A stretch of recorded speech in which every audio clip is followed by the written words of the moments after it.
fact, yesterday I talked to some nurses. They work in a skilled facility. They had 2 COVID patients, and so they lock the unit and nobody goes back and forth. So 3 of them worked for 2 weeks around the clock, and they went to a nurse's house to rest and come back. And they've worked 23 days straight. And they actually didn't seem as stressed as they were tired, because there probably wasn't so much work as just away from their life. It was probably a bigger part of it. But. So nurses are overworking. People are working double shifts. And it's not unusual. I used to go to other places, people are working every day because they're having trouble with finding nursing staff. So during this pandemic, people are afraid, and so there's not a lot of staff. I don't know if you're having that issue here, but that's kind of going around. So what I'm going to talk with you about, and how much time do I have? All you want, Doctor. You shouldn't say that.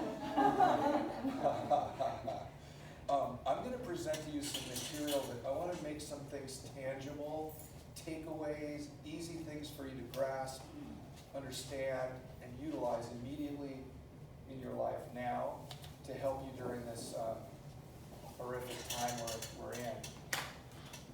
The slides that I'm going to go over are, Juliet has them, and there's a video that goes along with it, and she's going to share it with nursing staff, so maybe some way you can listen to the source that I'm getting this information from a psychologist in LA who, like me, specializes in nursing homes, skilled nursing facilities. Her name is Jennifer Birdsall. She's a psychologist. So as you know, staff at nursing homes right now are at a dramatically increased risk for stress, emotional stress, physical stress. A lot of the negative emotions because of these abnormal circumstances. And a lot of it is fear, well-deserved fear. It's not irrational to be afraid of this, right? Especially if you think about working in LA. I don't want to, we've been pretty good so far. Imagine working at a nursing home in LA, or maybe you should. That goes in the wrong direction of my purpose of my talk. This is where this was born from, that kind of intensity. Fear of contracting the disease, spreading it to people at home, or other residents. It's like all those things we all are afraid of. Fear of limited resources. Remember, in the early days, PPE was at a minimum, and people weren't wearing masks because they didn't have any. Feeling misunderstood by the community. If you're walking around in scrubs, people might steer away from you, thinking you're not safe to be around. And maybe a lack of appreciation. And then all the negative news. For a long time, you couldn't turn the TV on or read a paper without something going on about a nursing home somewhere, and all the just catastrophic losses they've had. It's just unbelievable. Some of the stressors related to this are, number one, would be deaths. Patients that you've worked with and who have died. I don't know if you've had that experience here, but some areas that were more impacted, or coworkers that have passed. The pressure to keep our vulnerable patients safe. Increased, as I mentioned before, increased work hours, increased fatigue. Does that relate to you guys? Anybody working more fatigue? Just a little bit. A little bit? And increased patient behaviors and challenging behaviors on the patient. Patients having their self-seeking, their own attention-seeking behaviors. And I know for me, I think last week one of the things I came up with from talking with a resident was sorrow. And I started getting tearful about it because, I work every day with these people that can't see their families, and they're dying from these long-term care patients, and they're all by themselves. At the end of their life, You're all they have. And thank God that they have you, but they also want their family. And I know we're making some provisions for that, but it's just so hard. It's so unfair. And so I felt like sorrow was the word that most defined how I was feeling and feel often. The other part too is there's no real clear end in sight. First we thought, we'd be doing this for 2 weeks and then this thing's what's going to burn out and it's going to go away or something. Guess not.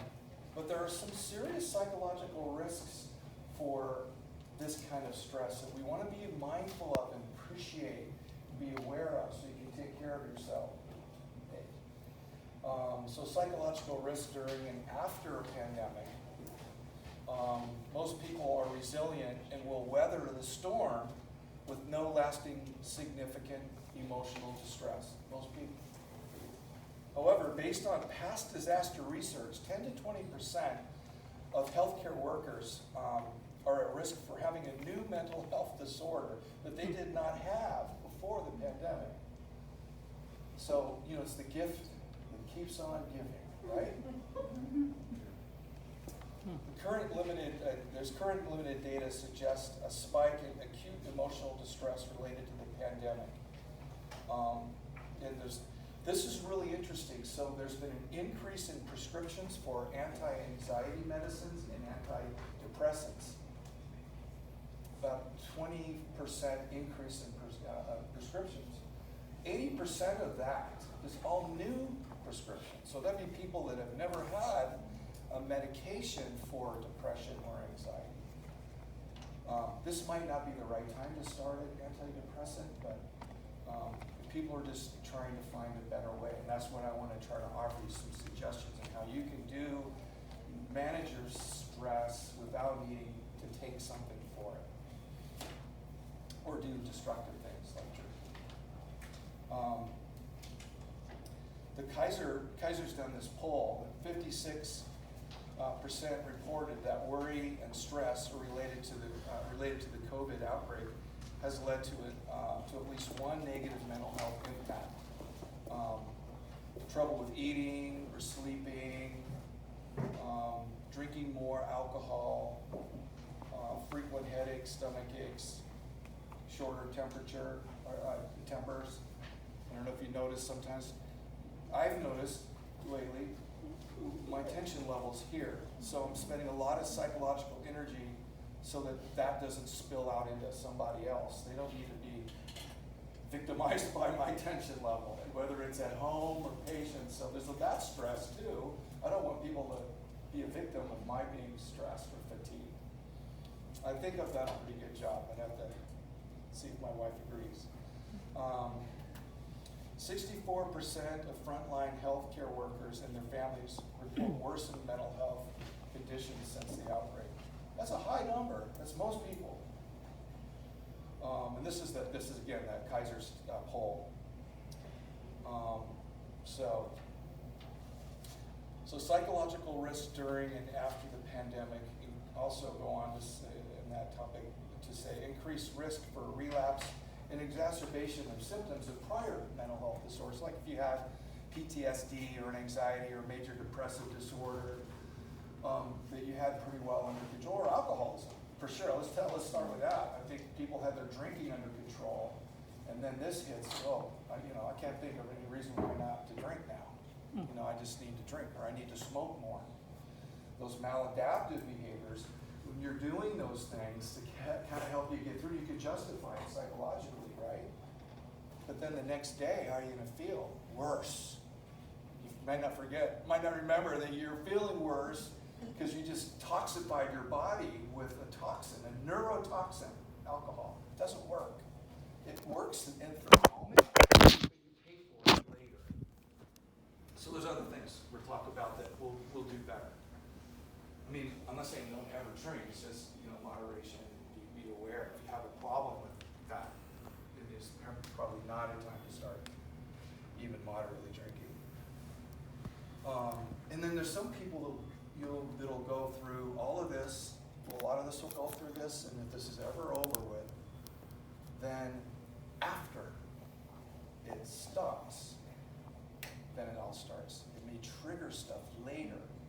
you've seen people that lost a family member, or you may have, and you notice how, the spouse, they go, hey, they're coping really well. And in my mind, I'm going, yeah. The time to be worried is 2 weeks later, when all the support goes away, or a month later. It all kind of comes back. So it's not just getting through it now, but also coping later when symptoms come back, if that happens.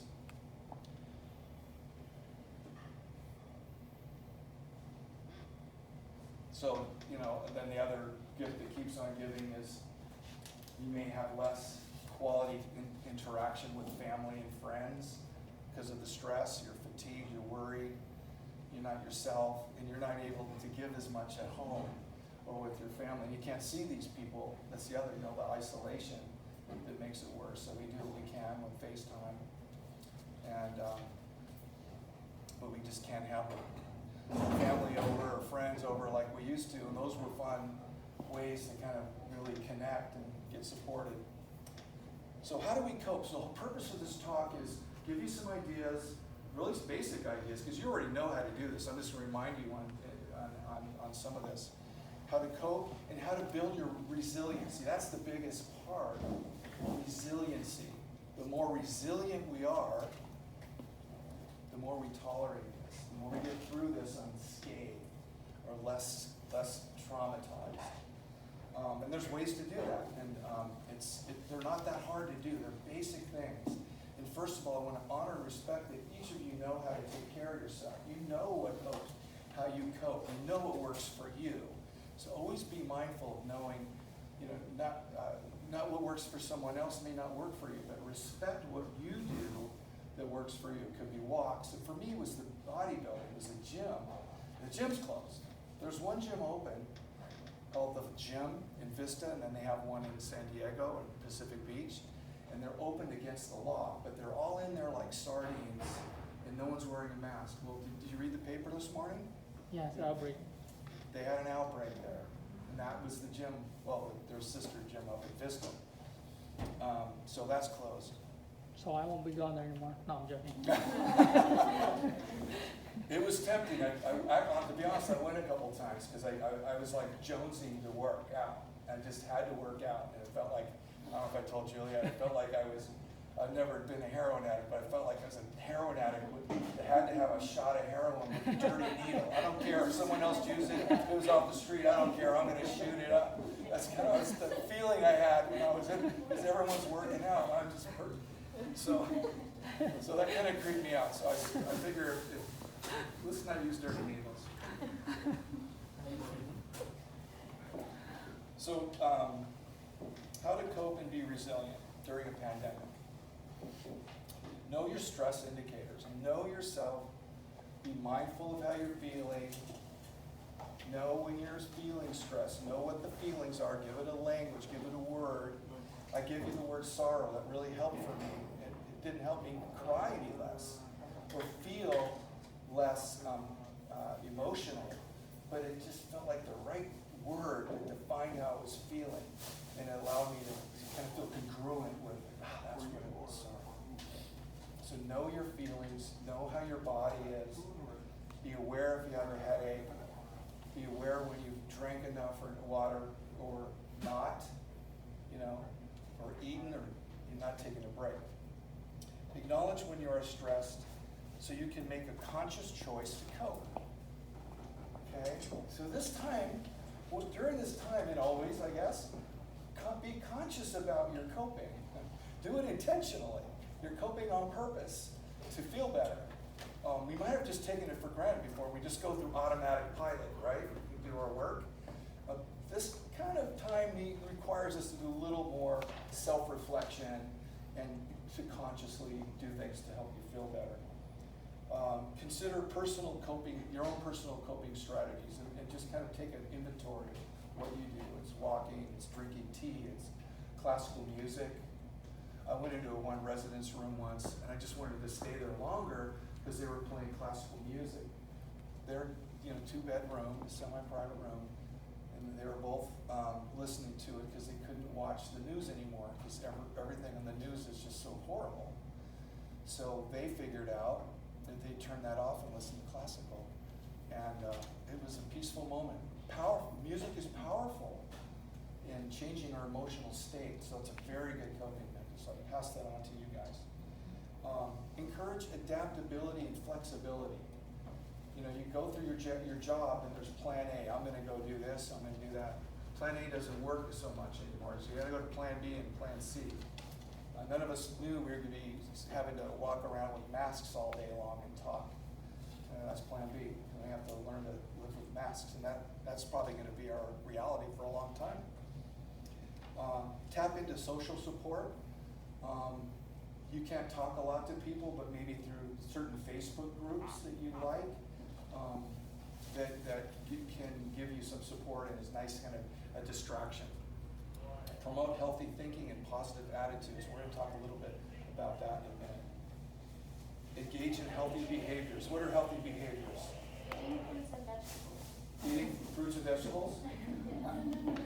She probably Eating, got eating. That's one of them. Eating is one of them. So sleeping,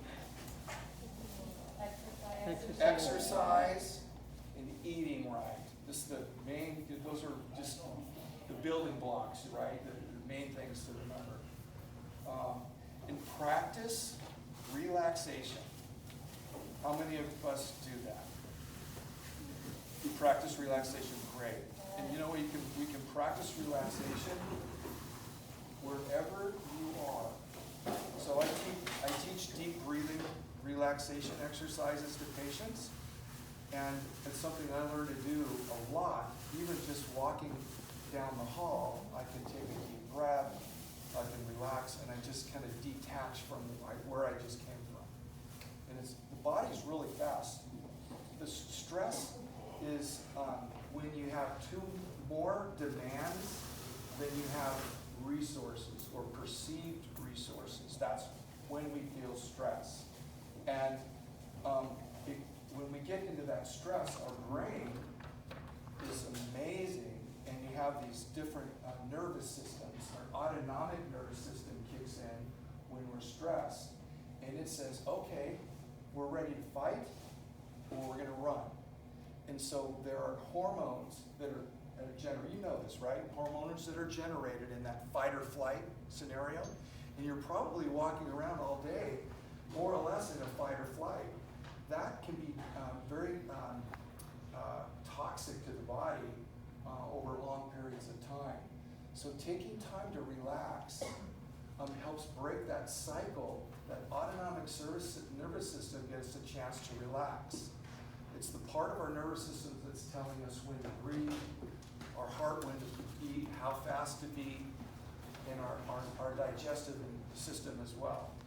So for instance, when you take deep, slow, diaphragmatic breaths, and you get oxygen to your brain, it tricks the autonomic nervous system and into thinking that you're relaxing. That, oh, we're not? There isn't a fight. I don't need to run, and I don't need to fight. I can relax. So you get oxygen to your brain, and your brain can now do what? What it does best. Think. And when you're thinking, you can manage your coping. Okay, oh, I'm thinking I'm stressed. You know, it's bugging me. What do I need to do? Oh, I need to breathe. I need to go to the bathroom. I need to eat. Okay, take care of yourself. Well, stress is physical, mental, and emotional strain or tension. And that he goes into talking more about what those things are, but I think that's self-explanatory. Taking charge of your stress by building resiliency. So good stress management improves your resilience to hold up under pressure and successfully manage challenges. Stress management is not a one-size-fits-all, so everyone has their own way. And identify what coping mechanisms work for you. You know, and the ones that you can do, like I can't go to the gym, but I can try to do other things. You can go for walks, lots of long walks, you can hike, and then you can kind of come in aware of that. So other things that are specific, limit your media consumption. Are you doing that by now? Are you tired of it? Yeah. Turn it off? I don't listen to radio at all, I just maybe a few minutes in the morning, and I switch to music or a book on tape. I don't want to hear it, it's just too much noise. Remind yourself of the positive work you're doing. So remind yourself of why you're doing this. You know, one of the best things that helps us with stress is when you can transcend the situation. And you do that by reminding yourself of why you're here and what you're doing. It's a higher purpose. There's a higher cause to why you're here. You're helping people in a really important time of their life. Very scary time. You know, they're stuck here. You know, it's just hard to, when you think about what it's like to be a patient in a nursing home these days. Sorrow. Also, there's things like gratitude. You've heard of making gratitude lists, you know, being aware. So the speaker talks about, she gets up every morning and she's immediately reminds herself of what she's grateful for. She goes through the list. And that's a common strategy that's mentioned a lot. Take more breaks. Are you taking enough breaks? So I think sometimes there's a feeling that, I know I would do this if I was working here. Like when I worked as a CNA, I don't think I ever took a break. I worked hard all day. I was exhausted. But it was fulfilling. It was thrilling to be a part of helping people. But we didn't take breaks. I was 18, so who needs to break when you're 18? You're never tired. But so take more breaks, and then in those breaks, drink tea, drink some water, listen to music, just breathe. And you're supposed to take breaks, and you all support each other in doing that. So you see people that aren't doing that, you may try to encourage them. That'd be one way you can help each other. Take your breaks. So, go outside, spend more time outside. That helps a lot. This is crazy, but one of the things I used to do in my office when I would go take a break between patients is I would go and I would look at the trees, or I would kind of touch the tree or feel the energy. It was just the touching of physical, plants and trees. I mean, my office is full of plants, but kind of grounded me and made me feel strong, more, grounded. So let's see. What else? There's a couple things I wanted to. Oh, there's also the St. Francis of Assisi prayer, the serenity prayer. This is a good thing to think about. I used to have a coin in my pocket all the time. So how does it go? God grant me the serenity to accept the things I cannot change. There's a lot of that right now. The courage to change the things I can, and the wisdom to know the difference between the two. So if there's things you can do something about, like showing up for work, taking care of yourself, we can't control COVID, we can't control a lot. So you put those in the bucket of, well, I just get that out of my head and stick it in this bucket. I can't change that. So I get it out of my head. Okay, now your head has more room. And what's in the bucket that's where I can do something about? And let me just focus on that. Then it's empowering. It makes no sense to try to change something you can't change, right? And that's why it's the mantra of Alcoholics Anonymous.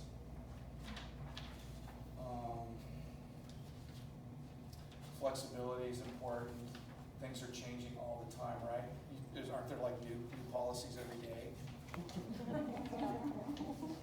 I went to a facility yesterday, and they had 4 forms for me to fill out. It used to be only 2. All that paper, because of this new thing they had to do. Then they take your temperature, then they have to do the oxygen, and it's got to go with it. Connecting with others, you probably do that a lot. Finding ways to stay connected in good ways. Maybe not connected with maybe people that are really negative or just trying to pull you down. I want to talk about healthy thinking, right? Because we are what we think. So, there's a saying that, you get what you focus on. So if you focus on negative thoughts, you're going to get a lot of that. It's absolute fact. It's like gravity. So pay attention to what you're thinking. Many thoughts, sometimes our thoughts aren't accurate. So we may want to take some time to question our thoughts and our perceptions. Are we sure they're really based in reality? How do we know that's true? And catastrophic thinking, and then we have this sometimes a negative filter where we filter out the positive and you only see the negative. I prefer the other way, but sometimes if you catch yourself doing that, maladaptive thoughts, catastrophic thinking, I'm really good at noticing and helping my wife understand what she's doing. That's her favorite one. And when you do that, catastrophic thinking, like something bad's going to happen all the time. She doesn't do that all the time, but catch yourself making maladaptive negative thoughts, because when you can identify it and put it give it a category or name, it really helps you be able to distance yourself from it and just create that space so you can understand what's rational thinking and what's not. Oh, there's this thing called ants. Have you ever heard of that? Ants are automatic negative thoughts. Do you have any ants? Do you guys have ants? Yes, you do. I'm sure of it. We all do. Automatic negative thoughts. You know, our automatic nervous system, our autonomic nervous system is working. So is our thoughts. And we sometimes catch yourself having an automatic negative thoughts. Catch yourself with ants and play around with that. Like, what is that negative thought? Like, ask yourself, is that thought helpful? What is the evidence for that thought? How do I know that's true? Things like that. That's called cognitive therapy. But we can catch our ants and change them. Sometimes they're true. Okay, well, that's really true. Then we have more personal power. We're not walking around negatively. So self-talk, we say a lot of things to ourselves related to the ants that gives us the feeling about whether we can handle things. We might say to ourselves, I can't cope with my anxiety. I have too much anxiety, I can't cope. Or I can problem solve and prepare for upcoming events. So that'd be like a positive thing. But I know ways to cope with stress and use them effectively. That'd be a positive way of reframing your stress. Or I can cope with anxiety. Oh, I have anxiety. Okay, so you notice that. So it's what you say to yourself and what you do after that awareness that makes it better or worse. I really have anxiety right now. Oh, I always have anxiety. This is so bad. I guess I'm going to drink, or I'm going to go have a cigarette, or whatever these things are. But when you can catch that and rephrase that and go, well, no, I have anxiety, but I can cope with anxiety. I can deal with this. And you kind of break it down. Or you talk with each other about it. You change, I can't do this to, how can I do this? Or how can I do this? I can't do this. I can't work another shift. Maybe you should, but how can I do this task? How can I make it work? We talked about gratitude list, and worry, because worry is a big part. We're worried. Anybody worried? Right? Anybody not worried about anything? Okay. We worry. It's okay. We worry. We're worry warts. We're worried. As people, we worry. We're not going to stop worrying, right? But give yourself permission to worry. This may sound crazy, right? If I were to say to you, don't ever worry again, that would be kind of stupid. You're going to worry. That happens. But give yourself time to worry. Give it 10 minutes. Look at your clock. Give yourself 10 minutes to worry as much as you can and just roll around it. Worry. And then think about it. And pull yourself out. Change your state through music or something. And let the worry teach you something. So don't let it be your enemy. Let it be your friend. It's with you. It's going to be around. It's there to teach you something. So don't push it away. But don't give it more than 10 minutes. All right? Especially at night. Exercise, diet, sleep, healthy habits. Let's see, was there anything else? I think I've covered a lot. And I know we don't have a lot of time. And finding time to relax while you're working. I have found that I'm the most relaxed when I'm actually talking with a patient. Not because they put me to sleep, but because now that's just my only focus is you. So everything else goes away. And I find my blood pressure, I think, slows down and I feel better. So maybe your actual patient care may be relaxing. And sometimes the stuff in between and the thoughts about what you have to do that create more anxiety. Does that make sense?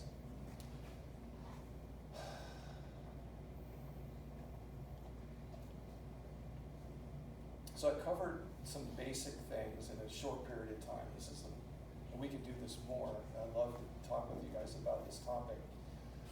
But just the whole, I guess, the opportunity to be aware, be mindful of how you're feeling, and become your own expert in managing you, emotionally, spiritually, psychologically, physically, because those are all big parts of who you are. Like there are these big circles that all overlap with each other, and you bring that to work.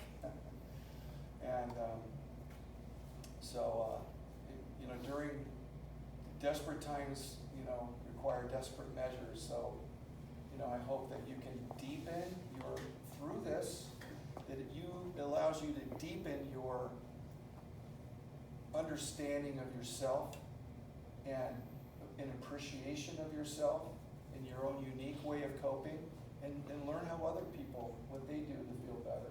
Sometimes it's very simple little things, drinking water, drinking tea, things that can kind of give you a little break. But we're our own worst enemy, right? Sometimes by not doing that, don't be an autopilot.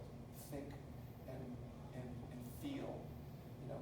Get to know yourself deeper and love who you are, and know and respect that you have God-given insight into being able to cope with these things.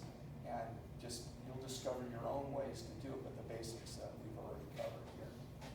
Any questions? I have some questions that was asked by an employee, actually, on the email. And she said, and I think it's a question too for everybody in here, but she said, how employees can get the courage to take off when they are considered essential. That is a conundrum a lot of people face, and it might be interesting to hear your response for not only you, but also people. How to take time off from work? Yeah, and how to approach, I guess, having the courage to approach your supervisor that, hey, I might need some days off. Okay, so I was reading this in this document too. There's a pressure that you're referring to that I bet this is probably not all that uncommon, where people feel like they have to do their part and they're afraid to take time off. And that probably comes from upstream a lot of times. So they might be getting pressure from their managers to fill in. There may be short shifts because there may be not enough employees, right? Sometimes. And there's times when you really need people to rally together, but you also need a break. And that's why I just said, or I started this out, I see people overworking right now. And I don't know what the dynamics are there. Maybe they get a lot of kudos for that. Or maybe, what do you think you should do with that? I think you should communicate, saying that you come up to your either HR or your supervisor and say, hey, this is what I'm going through. I'm gonna need some time off. I think a lot of your managers can understand if you communicate, but if you're not communicating, obviously you don't. A lot of people won't know, right? But I think the first step is just to communicate and just say, hey, this is what I'm going through. I need some days off.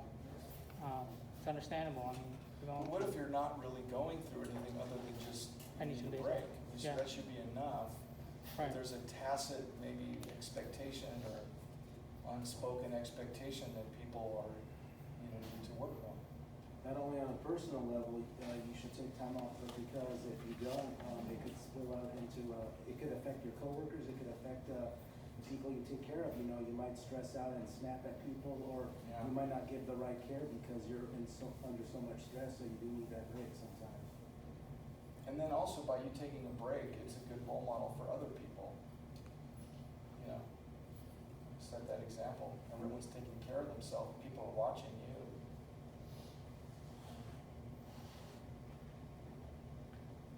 Maybe you can go over some of the importance of like hormones as far as, I know it's getting like deep into the hormone things, but you know, your stress hormones is absolutely different from endorphins when you're doing exercise, but what are some of the pros and the cons of, you know, being under stress all the time with these amount of hormones, or, you know, taking some time off, doing some exercise and releasing other hormones?